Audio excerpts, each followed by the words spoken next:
नमस्ते दोस्तों। आज मैं आपके सामने लेके आया हूँ राजस्थान का एक बहुत ही अच्छा सा टॉपिक जिसका नाम है बिजोलिया किसान आंदोलन। आज हम इस बिजोलिया किसान आंदोलन के बारे में पढ़ेंगे जो कि सभी कॉम्पिटिटिव एग्ज़ाम के लिए आपके लिए बेनिफिट रहेगा। नेक्स्ट स्लाइड के अंदर हम स्टार्ट करते हैं इस आंदोलन को। बिजोलिया किसान आंदोलन जो इसका समय है 1897 से लेकर 1941 तक ये किसान आंदोलन चला था। यह भारत का सबसे व्यापक और सबसे लंबे समय तक चलने वाला किसान आंदोलन है। यह भारत का सबसे व्यापक एवं सबसे लंबे समय तक चलने वाला किसान आंदोलन है और अहिंसात्मक आंदोलन है। इसमें किसी भी प्रकार की हिंसा नहीं हुई थी। बिजोलिया किसान आंदोलन का कारण क्या था? बिजोलिया किसान आंदोलन का कारण क्या था? जो जिस पे आप सामने देख रहे हैं LLB। LLB इसका मीन्स होता है लगान, L लाटा या कुंता, B बेगारी। अब लाटा क्या होता है और कुंता क्या होता है? लाटा क्या होता है और कुंता क्या होता है? लाटा मीन्स होता है कि तैयार फसल का बंटवारा करना, तैयार फसल का बंटवारा करना। कुंता मीन्स होता है जो खड़ी फसल होती हैं उसका बंटवारा करना। बी बेगारी, बेगारी मीन्स होता है बिना मजदूरी के काम करवाना, बिना मजदूरी के काम करवाना।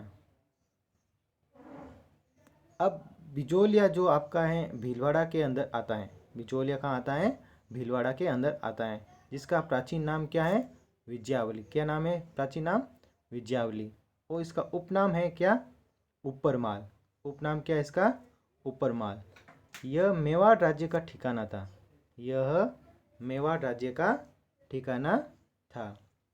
और यहाँ पर जो जाति रहती थी वो कौन सी रहती थी? धाकड़ जाति रहती थी। यहाँ पर कौन सी रहती थी? धाकड़ जाति यहाँ पर रहती थी। सांगा ने खानवा युद्ध में वीरता दिखाने वाले अशोक परमार को यह भेंट किया था। क्या? बिजोलिया। सांगा ने खानवा के युद्ध में अपने जो वीरता दिखाने वाले जो साहसी थे अशोक परमार को यह जागीर भेंट की थी बिजोलिया की। अब होता है बिजोलिया की जनता पर आरंभ में 84 प्रकार के 84 टाइप्स के यहाँ पर कर लगते थे। अब बिजोलिया किसान आंदोलन को हम अलग अलग चरणों में पढ़ते हैं। प्रथम चरण क्या था, द्वितीय चरण क्या था और लास्ट तृतीय चरण क्या था और इसका क्या क्या समय अवधि रहा था। नेक्स्ट, प्रथम चरण, फर्स्ट स्टेप कह सकते हैं, पहला चरण कह सकते हैं, जो स्टार्ट हुआ था आपके 1897 से 1916, 1897 से 1916 तक। और जो इसमें पार्टिसिपेंट करने वाले थे कौन कौन से थे? नानजी पटेल, ठाकरी पटेल, साधु सीताराम दास, फतेहकरण और ब्रह्मदेव। नानजी पटेल, ठाकरी पटेल, साधु सीताराम दास, फतेहकरण और ब्रह्मदेव, ये थे फर्स्ट स्टेप में, प्रथम चरण में हिस्सा लेने वाले।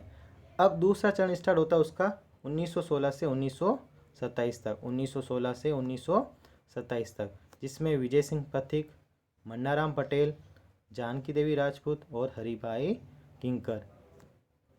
नेक्स्ट है आपका तीसरा स्टेप, तीसरा चरण जो लास्ट है इसका 1927 से 1941 तक, 1927 से 1941 तक। इसमें आपके सेठ जमनालाल बजाज, हरिभाई उपाध्याय और रामनारायण चौधरी के साथ कौन थे? माणिक्यलाल वर्मा। तो इस स्लाइड के अंदर हमने पढ़ा था कि किस प्रकार से हैं जो ये बिजोलिया किसान आंदोलन स्टार्ट हुआ था, बिजोलिया कहाँ पे था, उसका प्राचीन नाम क्या था, उसका उपनाम क्या था, ये क्या कहाँ का ठिकाना था, यहाँ पर कौन सी जाति रहती थी, ठीक है, यहाँ पर कितने प्रकार के पहले टैक्स लगते थे, और यहाँ के बिजोलिया किसान आंदोलन का मेन कारण क्या था? क्या कारण था? LLB, लगान, लाता और कुट्टा और बेगारी। लाटा, कुट्टा और बेगारी। लाटा मीन्स तैयार फसल का बंटवारा करना, ठीक है, तैयार फसल का बंटवारा करना, और कुंता मीन्स खड़ी फसल का बंटवारा करना। नेक्स्ट स्लाइड के अंदर हम मूव करते हैं। अब हम पढ़ते हैं इसका प्रथम चरण जो स्टार्ट हुआ था 1897 से 1916 तक। यहाँ का जागीरदार कौन था? कृष्ण सिंह परमार। कौन था? कृष्ण सिंह परमार। कृष्ण सिंह परमार द्वारा 1897 में लगान दरों में बढ़ोतरी कर दी थी। कृष्ण सिंह द्वारा लगान दरों में बढ़ोतरी करने के कारण, ये मेन कारण था इसका कि यहाँ पे ये आंदोलन स्टार्ट हुआ था। और दूसरा है जो इसका चौरी कर। क्या है? चौरी कर। क्या होता था चौरी कर?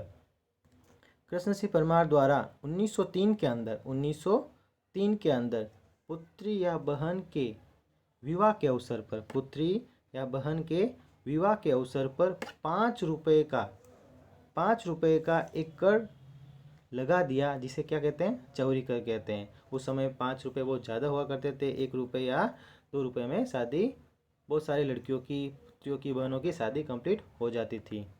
इस कर के विरोध में किसानों ने कई सभाएं की। किसानों ने बार बार बहुत सारी सभाएं की थी, जिसका कोई परिणाम नहीं निकला था। अंततः गिरधारीपुरा गांव में गंगाराम धाकड़ के मृत्यु भोज के अवसर पर किसानों ने सभा की। गंगाराम धाकड़ के मृत्यु भोज चल रहा था, वहीं पर सभी किसान संगठित हुए थे, एक ग्रुप के अंदर थे। उन्होंने वहाँ पर एक सभा की थी और इस सभा के अंदर क्या निर्णय लिया गया था? जो नानजी व ठाकरी पटेल हैं, नानजी व ठाकरी पटेल को मेवाड़ के महाराणा, उस समय मेवाड़ के महाराणा फतेह सिंह थे, नानजी और ठाकरी पटेल को मेवाड़ के महाराणा फतेह सिंह के पास इस कर के विरोध में उदयपुर भेजा गया। इस कर के विरोध में उदयपुर भेजा गया। लेकिन महाराजा उनसे मिल नहीं पाए, कोई सफलता हासिल नहीं हुई थी, तो वो वापस कहाँ गए थे? वापस बिजोलिया में आ गए थे। और इस बात का पता किसको चल गया था? कृष्ण सिंह परमार को। और कृष्ण सिंह परमार ने इन दोनों को बिजोलिया से निष्कासित कर दिया, बिजोलिया से बाहर निकाल दिया था। बिजोलिया की जनता बिजोलिया छोड़कर जाने लगी। बिजोलिया की जनता बिजोलिया छोड़कर जाने लगी। तब क्या हुआ? कृष्ण सिंह परमार ने चौरी कर को क्या कर दिया? हटा दिया था। पहले से जो कर ले रहे थे वो बहुत हैं, चौरी कर अगर लगा दिया तो किसान यहाँ से चले जाएंगे, हम किससे लेंगे? इसी प्रकार से 1906 के अंदर कृष्ण सिंह परमार की क्या हो गई थी? निसंतान मृत्यु हो गई थी। अब कृष्ण सिंह परमार के बाद नया जागीरदार कौन आएगा? पृथ्वी सिंह। यहाँ पर उसने मेवाड़ की जो राजा महाराजा थे, जो भी नए राजा बनते थे, उनको एक कर देना पड़ता था, जिसका नाम था तलवार बधाई कर। 1906 के अंदर नए जागीरदार द्वारा मेवाड़ के महाराणा को दिया जाने वाला कर, जो मेवाड़ के महाराणा होते थे उनको कर देना पड़ता था, जो भी नया जागीरदार बनता था। अब पृथ्वी सिंह ने यह कर जनता पर डाल दिया था। पृथ्वी सिंह यह कर किससे वसूल करने लगा? जनता से। नेक्स्ट, अब साधु सीताराम, फतेहकरण और ब्रह्मदेव ने इस कर का क्या किया था? विरोध किया था कि भाई साहब, आप जागीरदार बने हो, कर तो आपको देना है, आप हमसे क्यों वसूल कर रहे हो? तो साधु सीताराम दास, फतेहकरण चारण और ब्रह्मदेव ने इसका क्या किया था? विरोध किया था। और हुआ क्या? पृथ्वी सिंह ने इन तीनों को बिजोलिया से बाहर कर दिया था। तो ये था बिजोलिया किसान आंदोलन का प्रथम चरण। क्या था? प्रथम चरण, जो स्टार्ट हुआ था 1897 से 1916 तक। अब हम पढ़ते हैं नेक्स्ट स्टेप, नेक्स्ट चरण बिजोलिया किसान आंदोलन का 1916 से 1927 तक। विजय सिंह पथिक की एंट्री होगी, और विजय सिंह पथिक का जो मूल नाम है क्या है? भूप सिंह। अब इसके बारे में हम पढ़ते हैं, विजय सिंह पथिक की एंट्री किस प्रकार से हुई थी, कहाँ से आए थे? रास बिहारी बोस के सशस्त्र विद्रोह में भूप सिंह पकड़े गए थे। विजय सिंह पथिक का पहले नाम क्या था? भूप सिंह था, जो कि रास बिहारी बोस के द्वारा जो सशस्त्र विद्रोह हुआ था उसमें वो पकड़े गए थे। और विजय सिंह पथिक को मीन्स भूप सिंह को टोडगढ़ दुर्ग में बंदी बनाकर रखा गया। पथिक जी टोडगढ़ दुर्ग से भाग निकले और चित्तौड़गढ़ जिले के ओछरी गांव में, चित्तौड़गढ़ जिले के ओछरी गांव में शिक्षक बन गए, किसी को पता ना चले। अब काफ़ी दिन हो गए, लंबी लंबी दाढ़ी, बाल बढ़ाकर अपना नाम क्या कर लिया था उन्होंने, विजय सिंह पथिक। पहले किस नाम से जाने जाते थे, भूपसिंह के नाम से, भूपसिंह गुर्जर के नाम से। और यहाँ पर आकर चित्तौड़गढ़ के ओछरी में शिक्षक बन गए थे। ठीक है, लंबी लंबी दाढ़ी, बाल बढ़ाकर उन्होंने अपना नाम परिवर्तित क्या कर लिया था, विजय सिंह पथिक। अब विजय सिंह पथिक वहाँ पर घूम रहे थे, जा रहे थे, तो हरिभाई किंकर के द्वारा एक विद्या प्रचारिणी सभा स्थापित की गई थी और वो वहीं उनसे जुड़ गए थे। क्यों, उनको तो इस प्रकार के काम करने में बहुत मज़ा आता था। और इस सभा के, किस सभा के, विद्या प्रचारिणी सभा के चित्तौड़गढ़ सम्मेलन में साधु सीताराम द्वारा आग्रह करने पर, अब हुआ क्या था, वहाँ पर सम्मेलन हुआ था तो विजय सिंह पथिक आगे आकर माइक में बोल रहे थे कि इस प्रकार से ये किसानों के साथ ये हो रहा है, वो हो रहा है, ये हो रहा है। और उधर से ही जो साधु सीताराम दास, ब्रह्मदेव वगैरह बिजोलिया से निष्कासित किए गए थे, तो उन्होंने इस तेजस्वी भाषण को सुना तो बोला कि ये आदमी हमारा क्या कर सकता है, काम कर सकता है। तो इस चित्तौड़गढ़ सम्मेलन में साधु सीताराम द्वारा आग्रह करने पर विजय सिंह पथिक 1916 के अंदर बिजोलिया किसान आंदोलन में जुड़ गए थे।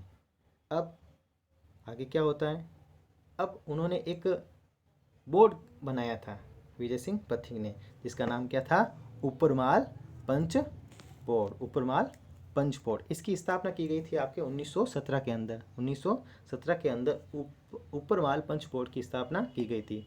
इसके संस्थापक कौन थे, विजय सिंह पथिक। इसके संस्थापक कौन थे, विजय सिंह पथिक।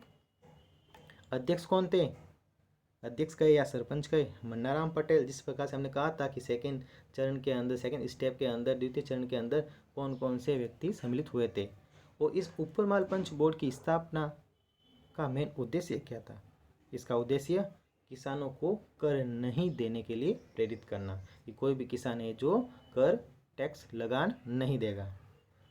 अब भर्ती सिंह के बाद नया जागीरदार बनता है केसरी सिंह परमार, जिसकी आयु भी क्या थी, कम थी।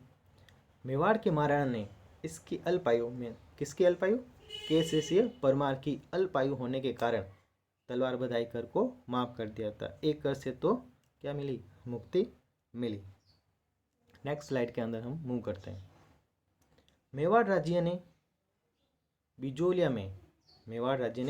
बिजोलिया में दो व्यक्तियों को मुंसिफ बनाकर भेजा था कि क्या चल रहा है, क्या नहीं चल रहा है। कौन थे, अमर सिंह राजावत और डूंगर सिंह भाटी। अमर सिंह राजावत और डूंगर सिंह भाटी को मुंसिफ बनाकर बिजोलिया भेजा गया था। अब हमारा मेन पॉइंट होता है बिंदुलाल भट्टाचार्य आयोग। बार बार क्वेश्चन के अंदर आता है। 1919 के अंदर बिंदुलाल भट्टाचार्य की अध्यक्षता में किसानों की मांगों की जांच करने के लिए यह आदेश आया था, यह आयोग बिजोलिया आया था। इस आयोग ने किसानों की मांगों को सही ठहराया, जाके देखा कि क्या है, देखा तो सब कुछ सही है। जो यहाँ के जागीरदार वगैरह हैं किसानों को क्या कर रहे हैं, लूट रहे हैं, लगान ले रहे हैं, टैक्स ले रहे हैं, जितना होना चाहिए उससे ज़्यादा ले रहे हैं। तो इस आयोग ने किसानों की मांगों को उचित ठहराया, लेकिन आगे की कार्रवाई नहीं की गई थी। अब माणकेलाल वर्मा ने विजय सिंह पथिक को प्रभावित होकर, माणकेलाल वर्मा भी विजय सिंह से क्या हुए, प्रभावित हुए, और उन्होंने अपनी जो कलर की हैं, जो बाबू की नौकरी छोड़कर इस आंदोलन में सम्मिलित हो गए थे। किस, बिजोलिया किसान आंदोलन में। और उन्होंने एक गीत लिखा था, ये भी एग्ज़ाम के अंदर पूछा जाता है। कौन सा गीत, पंछीड़ा नामक गीत लिखा था। किसके द्वारा लिखा गया था पंछीड़ा गीत, माणकेलाल वर्मा के द्वारा। नेक्स्ट हम मूव करते हैं राजस्थान सेवा संघ। ये भी क्वेश्चन बार बार आता है। राजस्थान सेवा संघ की स्थापना 1919 के अंदर की गई थी। स्टार्टिंग में वर्धा महाराष्ट्र के अंदर, वर्धा महाराष्ट्र के अंदर। कौन कौन सम्मिलित थे इसके अंदर, विजय सिंह पथिक, केसी सिंह बारठ, अर्जुन लाल सेठी, सेठ जमनालाल बजाज और रामनारायण चौधरी। यहाँ से एक समाचार पत्र प्रकाशित होता था जिसका नाम क्या था, राजस्थान केसरी। कब हुआ था ये, 1920 के अंदर। अब इस समाचार पत्र को जो आर्थिक सहायता देने वाले थे वो कौन थे? सेठ जमनालाल बजाज। राजस्थान केसरी को आर्थिक सहायता देने वाले सेठ जमनालाल बजाज थे। अब इस राजस्थान सेवा संघ का स्थानांतरण करके, ट्रांसफर करके इसको कहाँ लेके आ गए थे? अजमेर, मीन्स राजस्थान के अंदर। कब इसका स्थानांतरण हुआ था? 1920 के अंदर। और यहाँ से भी दो समाचार पत्र, नवीन राजस्थान और तरुण राजस्थान। नवीन राजस्थान के संपादक थे आपके रामनारायण चौधरी, जिसका संपादन हुआ था 1921 के अंदर। और तरुण राजस्थान के थे जय नारायण व्यास 1923 के अंदर। नेक्स्ट, 1922 में राजस्थान के AGG, agent to governor general, Robert Holland Bijoli आए, लेकिन किसानों से समझौता नहीं कर पाए थे। अब एक बहुत ही अच्छा क्वेश्चन यहाँ पे बनता है कि प्रताप समाचार पत्र कहाँ से प्रकाशित होता है? प्रताप समाचार पत्र कहाँ से प्रकाशित होता है? ये होता है कानपुर से। ठीक है, जो इसके संपादक वगैरह थे वो कौन थे? गणेश शंकर विद्यार्थी। कौन थे? गणेश शंकर विद्यार्थी। इस समाचार पत्र ने बिचौलिया किसान आंदोलन को पूरे भारत में चर्चा का विषय बना दिया था। इस समाचार पत्र ने बिचौलिया किसान आंदोलन को पूरे भारत में चर्चा का विषय बना दिया था। नेक्स्ट स्लाइड पे हम मूव करते हैं। 1927 में विजय सिंह पत्तिक की सलाह पर किसानों ने अपनी संपूर्ण जमीनें जागीरदार को दे दी। विजय सिंह पत्तिक ने कुछ योजना बनाई थी कि आप जो काम कर रहे हैं, जिस जमीन पे काम कर रहे हैं, वो जमीन किसको दे दो? जागीरदारों को दे दो। जागीरदार भी बहुत होशियार था, इंटेलिजेंट था। उस जागीरदार ने ये भूमि क्या कर दी थी? नीलाम कर दी थी। अब यहाँ से किसान दोषी किसको मान रहे हैं? विजय सिंह पथिक को, कि आपके कहने पर हमने ये सब कुछ किया, अब हमारी क्या हो रही, ज़मीन में नीलाम हो रही है। इसका सारा दोष विजय सिंह पथिक को दिया गया तथा पथिक ने यह आंदोलन छोड़ दिया था। मैंने आपकी भलाई के लिए किया था, लेकिन भलाई नहीं कर पाया, तो मैं इस आंदोलन से क्या कर रहा हूँ? बाहर जा रहा। तो इस प्रकार से ये सेकेंड चरण, ये दूसरा चरण जो 1916 से 1927 तक चला था, ये कंप्लीट हुआ बिचौलिया आंदोलन का। अब हम चलते हैं तीसरे चरण की ओर। विजय सिंह पथिक तो यहाँ से चले गए। अब इसका लीडरशिप करने वाला कौन है? इसका नेतृत्व तो कौन करेगा? विजय सिंह पथिक के द्वारा ये आंदोलन छोड़ने के बाद इस आंदोलन का नेतृत्व किसने किया था? सेठ जमनालाल बजाज ने। सेठ जमनालाल बजाज ने इस आंदोलन का क्या किया था? नेतृत्व किया था। बजाज ने 1931 में किसानों की ज़मीनें वापस प्राप्त करने के लिए, सेठ जमनालाल बजाज ने 1931 में किसानों की ज़मीनें वापस प्राप्त करने के लिए एक सत्याग्रह आंदोलन किया। और आपको पता ही है, सेठ जमनालाल बजाज गांधी जी के 5 पुत्र, गुलाम नंबर 4 के नाम से जाने जाते हैं। गांधी जी से बहुत ज़्यादा अभिप्रेरित थे। तो गांधी जी ने अपने सचिव महादेव देसाई को बिचौलिया की स्थिति जांचने के लिए भेजा कि क्या चल रहा है बिचौलिया के अंदर, बजाज जी क्या कर रहे हैं। महादेव देसाई ने जाके बोला कि गुरुजी, गांधी जी ये बात है, आपके जो 5 पुत्र हैं, 5 पुत्र की जिसको उपमा दी गई है, वो सत्याग्रह आंदोलन कर रहे हैं। अब वहाँ के जो प्रधानमंत्री थे, महात्मा गांधी ने एक लेटर लिखा, एक पत्र लिखा सुखदेव प्रसाद को कि बजाज से समझौता कर लो भाई, वो मेरा बहुत प्रिय है। लेकिन समझौता तो कर लिया, लेकिन इसकी पालना नहीं की गई थी। जो वादा किया वो निभाया नहीं था। तब से वहीं से नारायण पटेल बोलने लगे, जो वादा किया वो तो आपको निभाना पड़ेगा, आप वादा नहीं निभा रहे हो तो मैं इसका क्या करूँगा? विरोध करूँगा। तो नारायण पटेल को भी बोला था कि भाई कैसे भी करके तो हम इसको समझा रहे हैं, कर रहे हैं, और तू बीच में आ गया, इसको क्या कर दिया? बंदी बना लिया। वहाँ से लोग बोलने लगे, भाई नारायण पटेल को छोड़ो नहीं तो हमें पकड़ो, दोनों में से एक बात करो। तो अंत में 1941 के अंदर इसका जो लास्ट पॉइंट है, अंत में 1941 में मेवाड़ के प्रधानमंत्री सर टी विजय राघवाचार्य ने अपने मंत्री मोहनलाल मेहता को बिजोलिया भेजकर किसानों की सभी मांगे मान ली थी। किसने?